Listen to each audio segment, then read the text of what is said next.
Hello everybody, Pascal here from Neutrality Studies and we are Hola a todos. Soy Pascal de Neutrality Studies y actualmente estamos presenciando una reunión de la Organización de Cooperación de Shanghái, esta vez en Tianjin, China. Este es otro de esos eventos multilaterales que realmente necesitamos cubrir en detalle para ver cómo el orden mundial actual está pasando de los países dominados por el euroatlántico o el occidente colectivo hacia su nuevo futuro multipolar, multinodal y multilateral del siglo XXI. Ahora bien, lo que está ocurriendo en este momento. En esta primera imagen pueden ver a todos los asistentes a la reunión de jefes de Estado de la Organización de Cooperación de Shanghái, el órgano supremo de la organización, donde no solo estuvieron presentes los miembros directos, sino también algunos otros. Permítanme explicar esto solo un segundo. A couple of others. Let me explain this just for 1 second, because in the news recently we were Porque en las noticias recientemente nos hemos centrado principalmente en los BRICS, ¿verdad? Y los BRICS son su propio grupo, ¿verdad? Esto de aquí, la Organización de Cooperación de Shanghái, es su propia organización internacional, y es una organización propiamente dicha, en contraste con los BRICS que son, y ya lo he dicho antes, deberías imaginar los BRICS más o menos como el G7 o el G20, que son reuniones de estados que se han ritualizado y formalizado, en las que los jefes de Estado y de gobierno y demás se reúnen cada cierto tiempo, normalmente una vez al año. Luego tienen subgrupos y subcomités en los que algunos de sus grupos de trabajo se reúnen e intentan formular puntos en común, prácticas comunes para sus aspiraciones compartidas. Mientras que esta organización, la Organización de Cooperación de Shanghái, está más formalizada.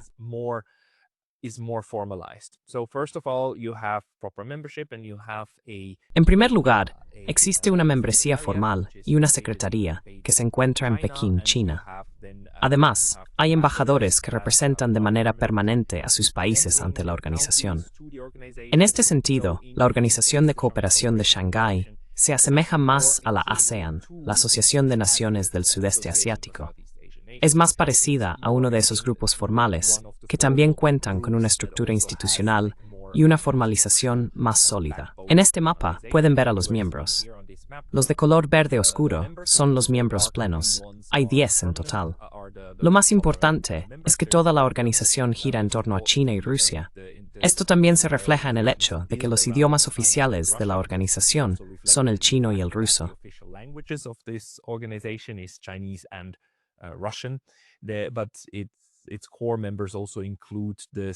Pero sus miembros principales también incluyen a los países de Asia Central, Kazajistán, Uzbekistán, Tayikistán y Kirguistán. Luego están los miembros más recientes que se unieron hace solo un par de años, Pakistán e India, ambos miembros de pleno derecho, y recientemente también Irán, que se incorporó a la organización, y Bielorrusia aquí en Europa. Así que se trata de una auténtica organización transeurasiática. Hay un par de países que participan como observadores, como Mongolia. Hay estados que participan como socios de diálogo, que no son miembros plenos ni observadores, pero son estados que han manifestado su interés en la organización. Lo más importante es que Turquía es uno de esos socios de diálogo. Y también tenemos a Arabia Saudí y Egipto. And Egypt as well, we have Nepal as well, we have Myanmar. También tenemos a Nepal, tenemos a Myanmar y Sri Lanka. Y en general, la reunión que tuvo lugar esta vez, la de aquí, también incluyó a estos socios de diálogo. Ahora bien, lo que resulta muy interesante de esto es, por supuesto, que con Turquía incluso tenemos a un país miembro de la OTAN como socio de diálogo de la Organización de Cooperación de Shanghái. Y esto se representa de manera especialmente interesante en una reunión que tuvo lugar al margen de la reunión principal de hoy, o de ayer, donde, permítame mostrárselo aquí, el presidente Putin se reunió en realidad con el presidente Erdogan de Turquía.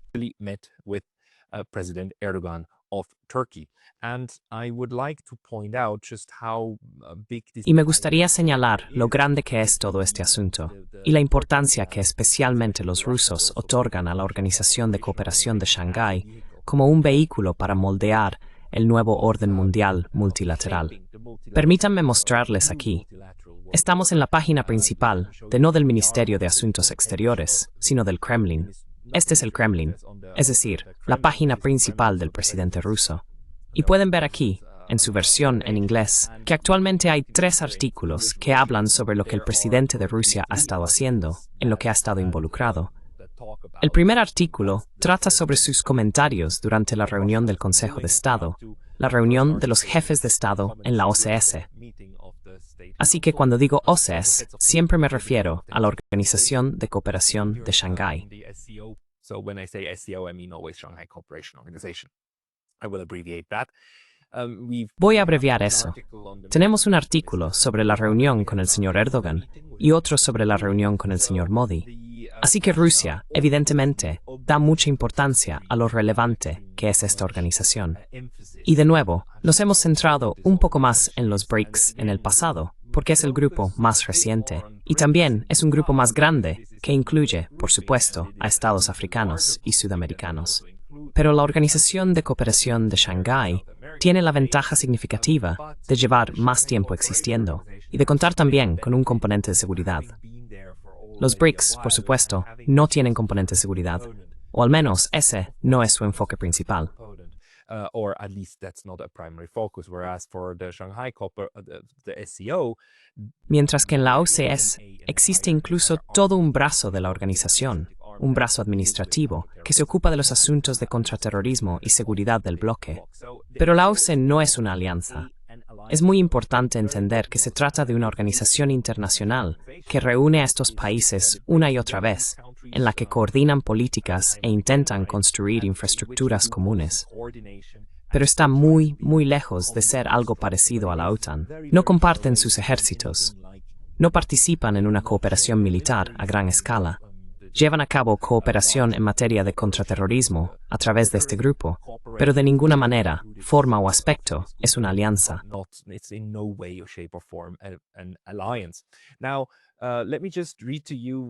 Ahora, permítanme leerles, esto es muy interesante, la declaración que hizo Vladimir Putin.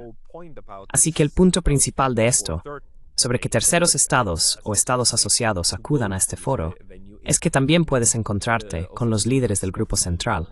Y esto es, evidentemente, algo que el señor Erdogan quería hacer. Y de nuevo, esto indica que la unidad en la OTAN no es en absoluto tan fuerte como uno podría suponer, especialmente para un país como Turquía, que históricamente y actualmente siempre ha estado bailando en todas las bodas. También podría conseguir acceso. Este es uno de los momentos en los que el señor Erdogan puede mostrar a sus socios de la OTAN que no son los únicos en el juego. Los europeos no son los únicos en el juego.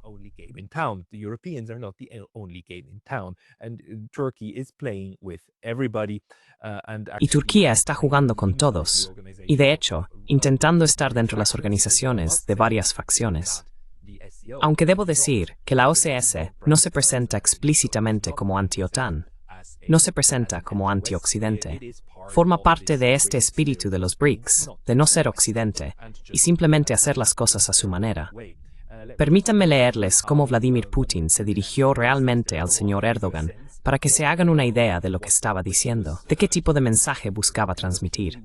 Así que el señor Putin se dirigió a su invitado, o su amigo, el señor Erdogan, diciendo: «Señor presidente, querido amigo, me alegra mucho verle y valoro enormemente nuestros contactos personales, que siempre se desarrollan de manera constructiva y mutuamente respetuosa». Me salto un poco.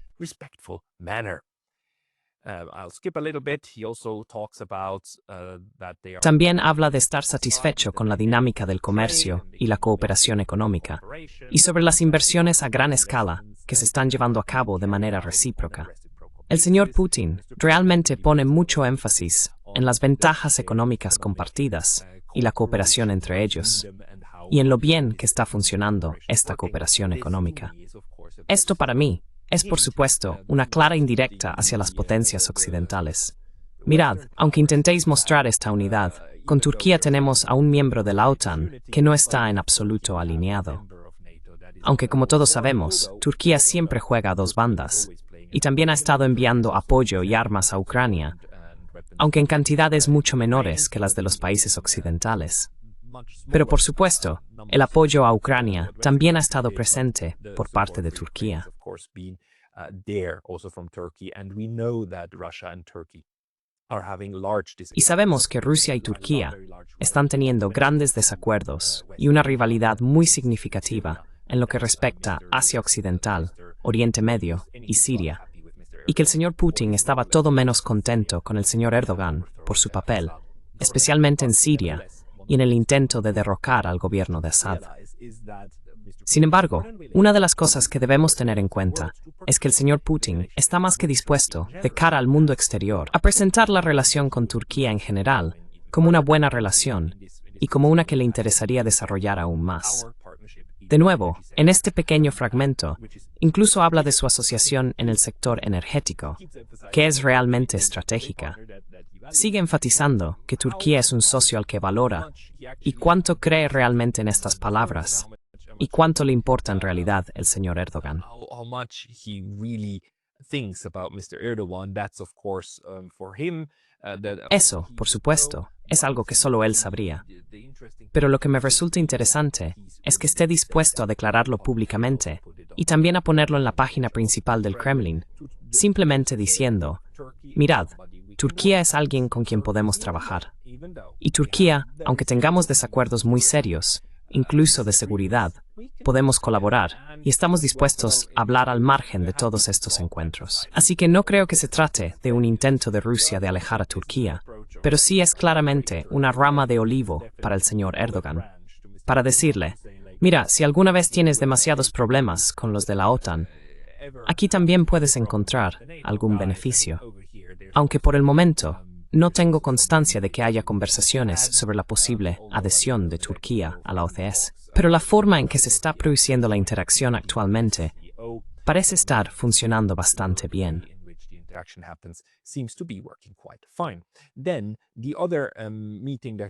Luego, la otra reunión que tuvo lugar y que también generó muchos titulares fue la que se celebró con el señor Modi, y aquí también el señor Putin, de hecho en la página principal del Kremlin, le dedica un discurso bastante extenso. Habla mucho sobre la cooperación y aún más se refiere a la cooperación a varios niveles con la India. Hace mucho hincapié en los valores compartidos entre ambos y en los lazos profundos e históricos que estos países han disfrutado. Permíteme leer un par de pasajes. Rusia e India han mantenido durante décadas unas relaciones especiales, amistosas y basadas en la confianza. Esta es la base para el futuro de nuestra sociedad.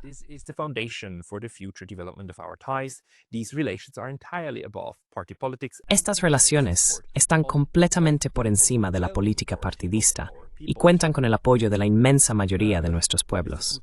El señor Putin, por supuesto, subraya que esto no es solo una cuestión personal, sino un asunto de interés nacional, y que los países, Rusia e India, deben cooperar y han estado cooperando durante mucho tiempo.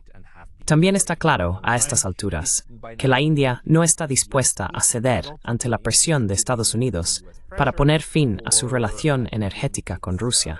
De la misma manera que Donald Trump acaba de decidir imponer aranceles del 50% a la India como castigo por seguir comprando petróleo ruso, algo que ya he tratado en programas anteriores.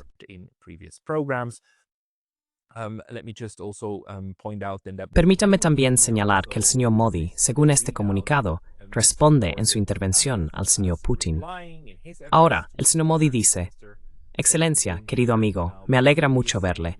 Cada vez que nos reunimos, siento una conexión especial. Nos brinda la oportunidad de intercambiar opiniones de manera regular sobre una amplia gama de cuestiones.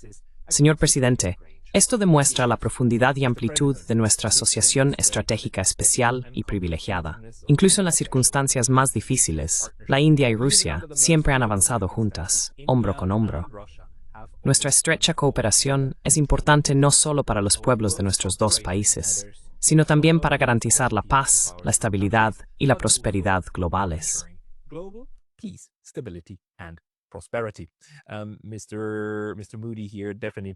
El señor Modi aquí subraya claramente que en estos tiempos difíciles, aun ahora, cuando Estados Unidos impone sanciones a todos, y cuando Rusia está sometida a sanciones e India se enfrenta a aranceles, existe un argumento muy sólido a favor de la cooperación. Curiosamente, el señor Modi añade entonces una declaración final. La declaración es sobre Ucrania, y me gustaría leértela y luego interpretarla. Señor presidente, en relación con el conflicto en curso en Ucrania, intercambiamos opiniones regularmente. Acogemos con satisfacción todos los esfuerzos recientes para establecer la paz y esperamos que todas las partes aborden este asunto de manera constructiva. Deben encontrarse vías para llevar el conflicto a una paz rápida y segura. Este es el llamamiento de toda la humanidad. This is the call of all humanity.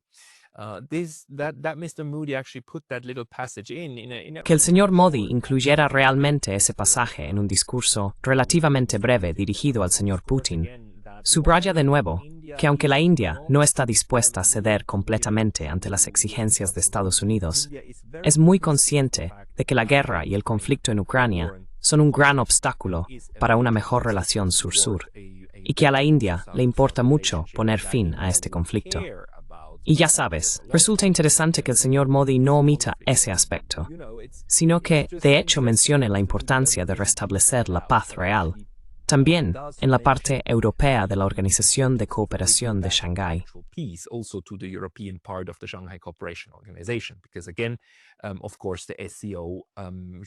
Porque de nuevo, por supuesto, la OCS tiene frontera con Ucrania a través de Rusia y Bielorrusia. Y el hecho de que la India diga nos importa esto, ejerce un poco de presión, por supuesto, sobre Rusia. Y también le quita fuerza a los europeos y estadounidenses cuando siguen presionando a la India por su postura sobre la guerra. Así que la India puede decir de forma coherente que siempre han estado instando a un retorno a la paz y al intercambio diplomático, también en su relación con Rusia. Pero esto demuestra, diría yo, un enfoque muy adulto y maduro a la hora de negociar con otros, que es muy diferente al enfoque estadounidense-europeo, que constantemente recurre a amenazas de todo tipo de represalias si no se cumplen sus exigencias.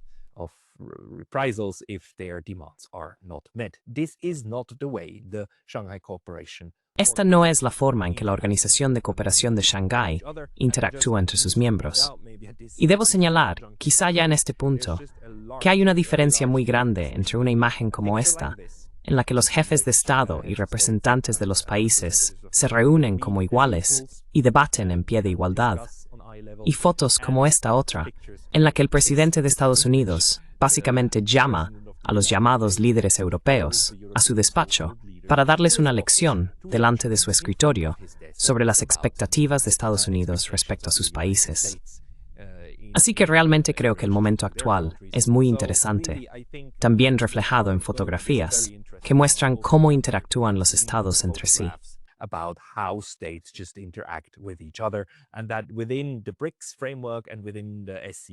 Y dentro del marco de los BRICS y de la OCS, sí existe un entendimiento de que, aunque hay grandes diferencias en preferencias y opiniones, compartimos un respeto mínimo mutuo por la soberanía y la integridad de cada uno. Y por supuesto, la guerra entre Rusia y Ucrania es un obstáculo para esto. Curiosamente, el propio señor Putin vuelve a abordar este tema en su discurso ante el Consejo de Jefes de Estado.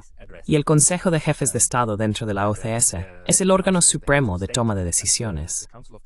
Es la máxima autoridad, el lugar de encuentro donde suelen reunirse los presidentes, aunque también participan un par de primeros ministros.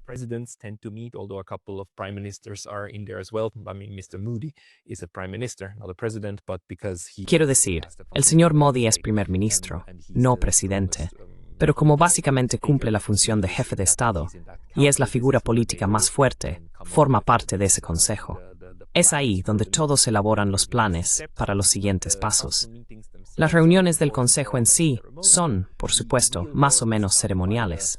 El trabajo real se realiza a través de los intercambios diplomáticos y en los detalles que se negocian posteriormente. Y este es el lugar donde pueden reunirse y también aprobar los documentos finales y el documento de resultados que al final se producirá. Ahora, pasemos a los comentarios, que son bastante extensos. Let's go into the remarks, which are quite long. Here I'm just showing them to you. The length. Aquí solo les estoy mostrando la extensión del discurso que el señor Putin pronunció en esta reunión de los jefes de Estado de la OCE. No voy a repasar todo, pero quiero destacar un par de sus declaraciones, para que puedan ver el valor que el señor Putin y los rusos otorgan a la propia OCS como foro, como vía y como plataforma para impulsar un siglo XXI multilateral. Dice, al principio de su discurso, la Carta de la ONU consagró principios fundamentales: la primacía del derecho internacional, el derecho de las naciones a la autodeterminación, la igualdad soberana, la no injerencia en los asuntos internos y el respeto a la independencia y los intereses nacionales de cada Estado. Estos principios siguen siendo válidos e inquebrantables hasta el día de hoy. Me resulta muy interesante que el señor Putin aproveche este momento una vez más para enfatizar que apoya plenamente el sistema de la ONU. He's in full support of the UN system. Something also Mr. Xi does, by the way.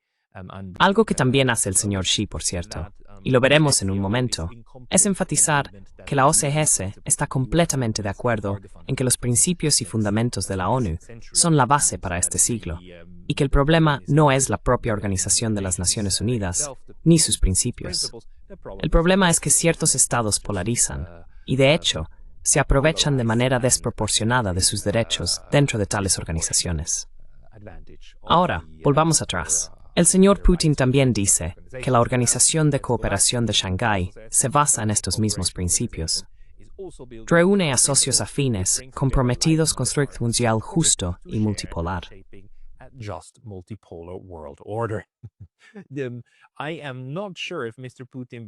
No estoy seguro de si el señor Putin ha utilizado antes esta expresión de orden mundial multipolar, pero aquí ciertamente aparece, y es una aspiración, es un objetivo estratégico de los rusos, y también de los chinos y el resto de los estados BRICS, así como de los estados de la OCS, tener un verdadero orden multipolar.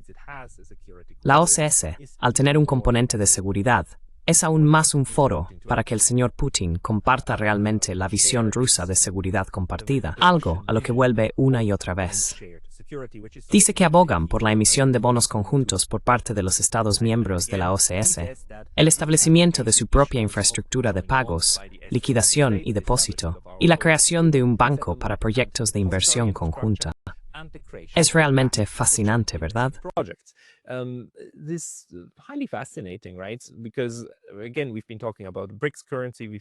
Porque de nuevo, hemos estado hablando de la moneda de los BRICS, hemos estado hablando de la infraestructura de los BRICS, pero la OCS es en realidad una vía que también resulta muy útil para establecer una nueva arquitectura financiera y construir infraestructuras con el fin de sortear, y no solo sortear, sino realmente rivalizar, la infraestructura que hasta ahora, desde el final de la Guerra Fría, ha estado tan dominada por Occidente, incluyendo, por supuesto, el sistema bancario SWIFT, del que Rusia fue desconectada de la noche a la mañana en 2022. Esto es algo que ahora estos estados de la OCS y el Sur Global en general están trabajando a marchas forzadas para sustituir con sus propios mecanismos, sistemas a los que otros países también pueden conectarse, para mantener la economía mundial en funcionamiento, incluso si Estados Unidos y Europa intentan desconectarla cada vez que alguno de ellos no se comporta de la manera que consideran aceptable.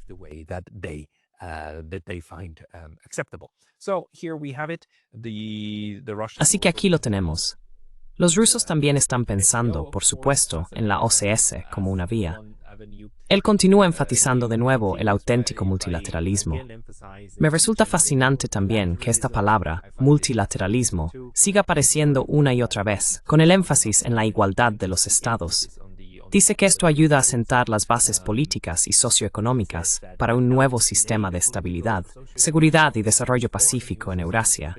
Un sistema que sustituiría a los modelos eurocéntricos y euroatlánticos obsoletos, tendría en cuenta los intereses del mayor número posible de países y sería verdaderamente equilibrado, evitando así los intentos de algunos estados de garantizar su propia seguridad a expensas de otros.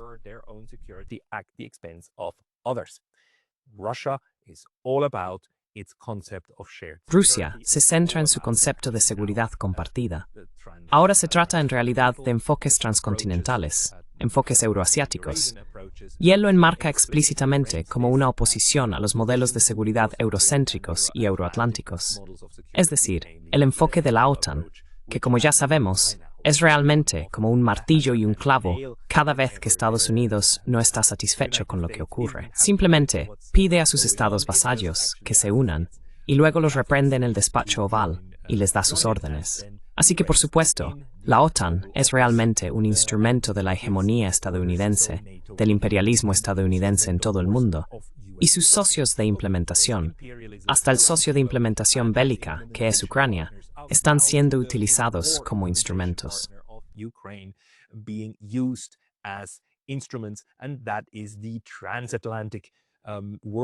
Y esa es la visión transatlántica de cómo crear un orden internacional. Ahora, el señor Putin está diciendo explícitamente que para los rusos, para los chinos, para los miembros de la OCS y para los BRICS, en un sentido más amplio, ese no es el modelo. El modelo es uno de verdadero multilateralismo, y lo enfatizan en numerosas ocasiones. Así que, hacia el final de su discurso, habla sobre Ucrania. Esto demuestra que los rusos son muy conscientes de que, por supuesto, no faltan intereses compartidos y seguridad compartida. La guerra en Ucrania contradice todo eso. The war in Ukraine flies in the face of that, right? We are here at a point where Ukraine and Russia are at a... Estamos en un punto en el que Ucrania y Rusia están en una guerra abierta. Y no es solo Rusia, es Occidente en su conjunto el que está librando una guerra aquí. Entonces, ¿cómo se explica esto? El señor Putin dice que esta crisis no surgió porque Rusia atacara a Ucrania, sino por un golpe de Estado en Ucrania apoyado y provocado por Occidente, seguido de intentos de utilizar la fuerza militar para reprimir a las regiones y personas de Ucrania que rechazaron y no aceptaron ese golpe. La segunda razón de la crisis radica en los constantes esfuerzos de Occidente por incorporar a Ucrania en la OTAN, lo que, como hemos subrayado repetida y consistentemente durante muchos años, representa una amenaza directa para la seguridad de Rusia. Represents a direct threat to Russia's security. So the fact that he says all of this right in front of the other head. Así que el hecho de que diga todo esto justo delante de los demás jefes de Estado de la OCS demuestra que los rusos son conscientes de que la guerra en Ucrania es, por supuesto, algo que preocupa a sus socios y que sus socios preferirían que terminara antes que después. Pero que este es solo uno de varios temas que deben discutirse. Es interesante aquí que él mencione que hay dos razones para esto. El hecho de que Occidente utiliza a Ucrania como base para su guerra por poderes, y estos esfuerzos constantes, así como, por supuesto, el desarrollo histórico del conflicto concreto. As well as, of course, the historical development of the concrete conflict. So he basically says in this part that there's an internal... Así que básicamente dice en esta parte que hay un asunto interno, un problema interno que está alimentando la guerra, el golpe de Estado y lo que está ocurriendo en el Donbass, y el componente externo, con Occidente utilizando y abusando de Ucrania. Explica esto a sus socios, y sus socios, como la India, hablan de ello, pero obviamente en este momento parecen estar entendiendo lo que Rusia está haciendo. Esto, por supuesto, vuelve a contradecir la propaganda de los medios occidentales, que intentan retratar a Rusia como aislada. Aunque estados como la India y China no apoyan las actividades militares rusas en y alrededor de Ucrania, están lejos de intentar imponer sanciones a Rusia.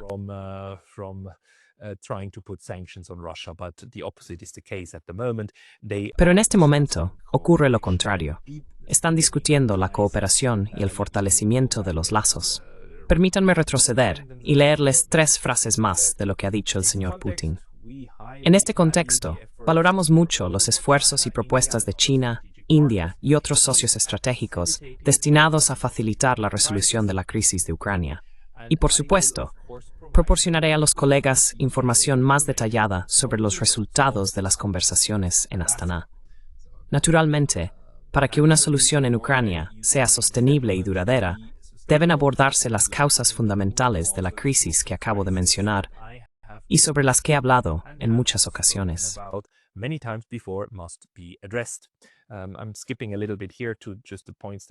Voy a saltarme un poco para centrarme solo en los puntos que considero importantes. Pero aquí de nuevo vemos cómo Rusia es muy consciente.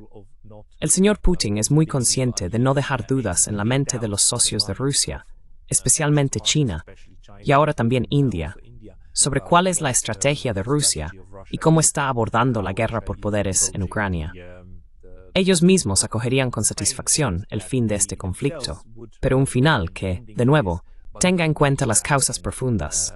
Causas profundas que, por supuesto, Rusia lleva mencionando constantemente durante los últimos 3 años y que también utiliza en su enfoque hacia Estados Unidos y los europeos.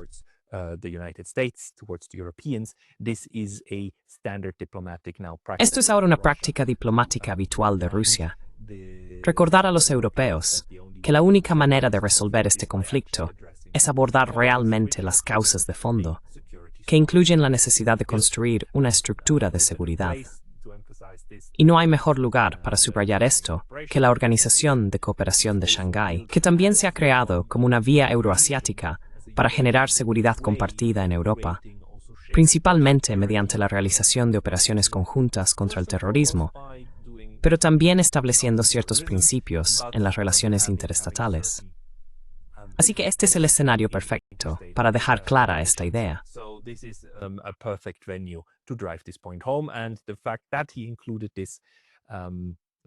Y el hecho de que haya incluido este tema, para mí, indica que Rusia tiene mucha confianza en la comprensión de sus socios sobre lo que está ocurriendo.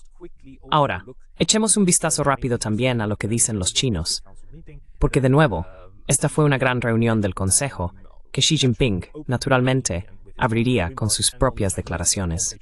En la página principal del Ministerio de Asuntos Exteriores de China, encontramos sus palabras. Me parecieron muy centradas en la cuestión civilizacional y en el hecho de que se trata de una reunión muy numerosa de estados que, si combinan sus fuerzas y sus mercados, deberían tener una gran capacidad de influencia sobre otros y no deberían dejarse intimidar individualmente, sino mantenerse unidos, lo cual tiene mucho sentido. Individually but stand together, which makes a lot of sense. Mr. Xi Jinping then comes to 5. El señor Xi Jinping expone entonces 5 principios sobre los que cree que la OCS debe avanzar.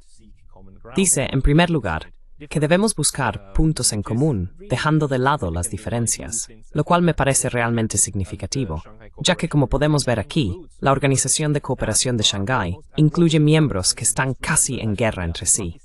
Es decir, basta recordar que India y Pakistán intercambiaron disparos a través de su frontera hace solo un par de meses, y que India y China aún mantienen disputas fronterizas, y que toda la estrategia estadounidense respecto a China e India se basa en la idea de utilizar a la India dentro de los Five Eyes y del Quad como contrapeso a China, y básicamente utilizar a la India para contrarrestar la influencia china en el Indo-Pacífico.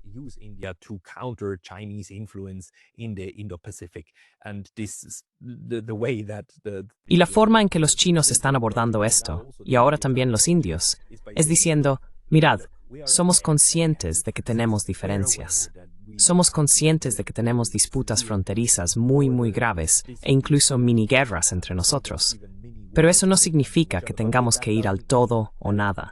Eso no significa que no podamos cooperar en otras áreas. Y todos tenemos un interés común en esto, ¿verdad? Incluso Pakistán e India siguen teniendo interés en cooperar. Y este es el nuevo marco multilateral, que no es un enfoque de buenos contra malos, ni de todo o nada. Es un enfoque gradual de los asuntos internacionales. Así que él enfatiza este aspecto. Dice, en segundo lugar, que debemos buscar el beneficio mutuo y resultados en los que todos ganen. En tercer lugar, que debemos defender la apertura y la inclusión. En cuarto lugar, que debemos it's that y hafte.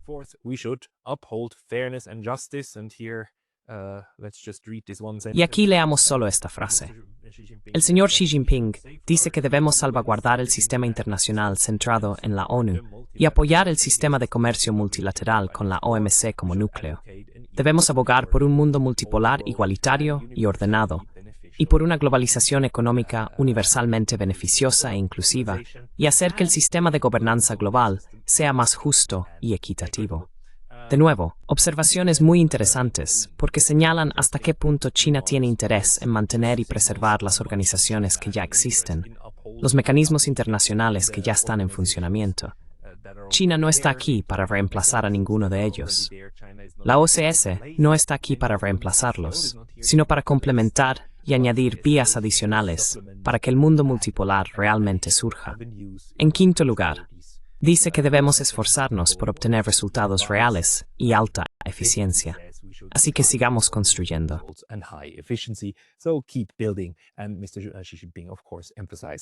Y el señor Xi Jinping, por supuesto, enfatiza la importancia de la iniciativa de la Franja y la Ruta. Esta iniciativa de conectividad e inversión, que también va mucho más allá de los límites de la OCS, llega a África, llega a Sudamérica, llega a Europa, por supuesto.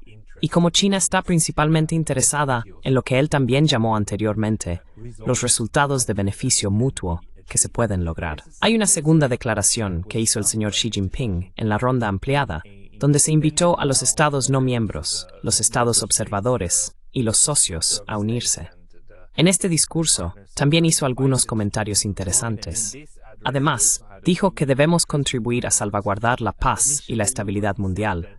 Debemos seguir defendiendo los principios de no alianza, no confrontación y no dirigirnos contra ninguna tercera parte. Debemos aunar nuestros esfuerzos para hacer frente a diversas amenazas y desafíos.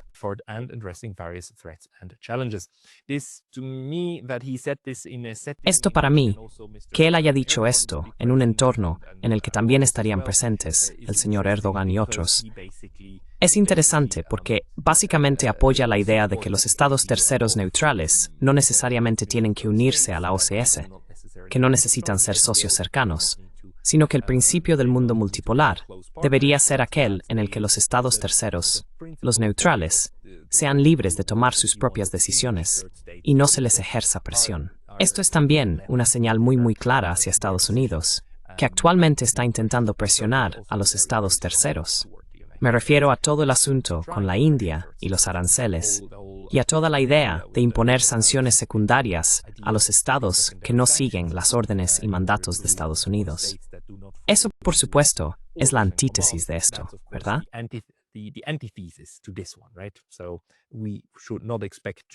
Por lo tanto, no deberíamos esperar ver ningún tipo de idea de sanciones secundarias por parte de los miembros de la OCS en un futuro próximo. Va en contra de los principios que ahora intentan establecer. Permítanme leer una parte más. Debemos asumir la responsabilidad de una cooperación abierta en todo el mundo.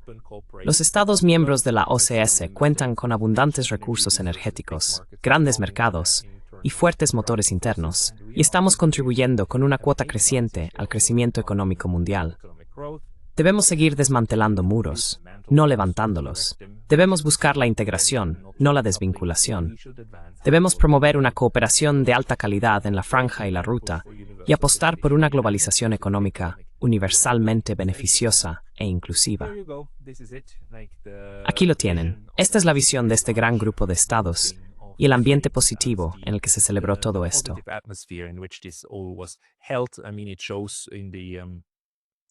Se ve en las fotos, se ve en las reuniones entre el señor Putin y el señor Xi, que realmente tienen un entendimiento común. Cuando echamos un vistazo rápido a los medios occidentales, vemos que, por supuesto, el Washington Post, el New York Times y otros enmarcan todo esto simplemente como una reacción a Occidente, porque eso, una vez más, forma parte del solipsismo de Occidente. Piensan que el mundo gira a su alrededor. Y cuando estos estados se reúnen, lo hacen en reacción a sí mismos. Quiero decir, el New York Times publica titulares como sonrisas y aplausos mientras Xi, Putin y Modi intentan mostrar unidad. No están intentando mostrar unidad, Washington Post. Están construyendo unidad. No están intentando mostrarla.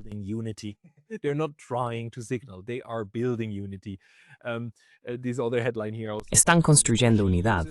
Este otro titular aquí también me parece maravilloso. Xi utiliza la cumbre, el desfile y la historia para exhibir el poder global de China. Bueno, ya sabes, naturalmente, organizar un evento así también es un momento excelente para crear una comprensión compartida del pasado y del presente. Y el New York Times, más adelante en el artículo, critica a China por intentar poner un énfasis diferente, destacando que la Segunda Guerra Mundial fue luchada principalmente por Rusia, por la Unión Soviética y China, y que Rusia y Asia, Eurasia, fueron un gran escenario, en lugar de la narrativa occidental, de que Europa fue el escenario principal, y que Estados Unidos acudió en ayuda de Europa y nos rescató a todos del nazismo. Nazism, right? So it's very interesting also in this article. Así que también es muy interesante en este artículo que hacia el final incluso se habla de una guerra de la historia. Me pregunto si puedo encontrarlo ahora mismo. Bueno, habla de una guerra de la memoria. Una guerra de la memoria sobre cómo China y Rusia intentaron reinterpretar la Segunda Guerra Mundial. Pero esto, por supuesto, es un completo disparate. Grandes partes de la Segunda Guerra Mundial, las partes más extensas, se libraron en el teatro asiático. La larga Segunda Guerra Mundial prácticamente comenzó en 1931, cuando Japón atacó por primera vez a China, y también terminó aquí en septiembre, el 2 de septiembre de 1945, cuando los japoneses finalmente se rindieron. Pero todo esto, por supuesto, forma parte de este juego occidental de intentar hacer creer al mundo que todo gira únicamente en torno a ellos.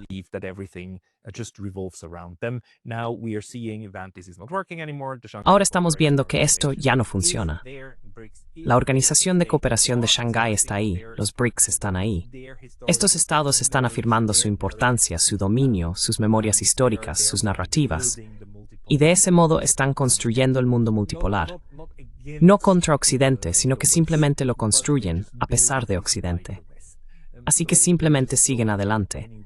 Y eso es algo que puedes intentar ignorar, algo que puedes lamentar, y algo sobre lo que puedes hablar con un moralismo muy recargado, como hacen la mayoría de los periódicos en Occidente, y como hacen repetidamente los líderes occidentales.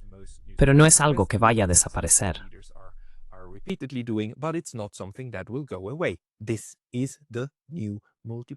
Esta es la nueva realidad multipolar que se está construyendo justo delante de nosotros. Y no es un esquema en blanco y negro. Es un mundo en el que los rivales colaboran, en el que a veces incluso los enemigos cooperan, y que con suerte servirá de marco para una mayor cooperación. Podemos ver esta nueva visión del mundo multipolar, incluso con el señor Erdogan de Turquía participando en ella. Lo vemos también en la forma en que Pakistán e India están colaborando, y China. Y diría que esto debe de asustar mucho al bloque transatlántico. Que imágenes como esta, en la que el jefe habla con sus satélites, con sus subordinados, van a ser: este es el modelo que se está quedando atrás, y el modelo de los BRICS y de Shanghái. Este es el futuro. Y con esto me despido. Muchas gracias por su atención. I leave you with this. Thank you very much for your attention.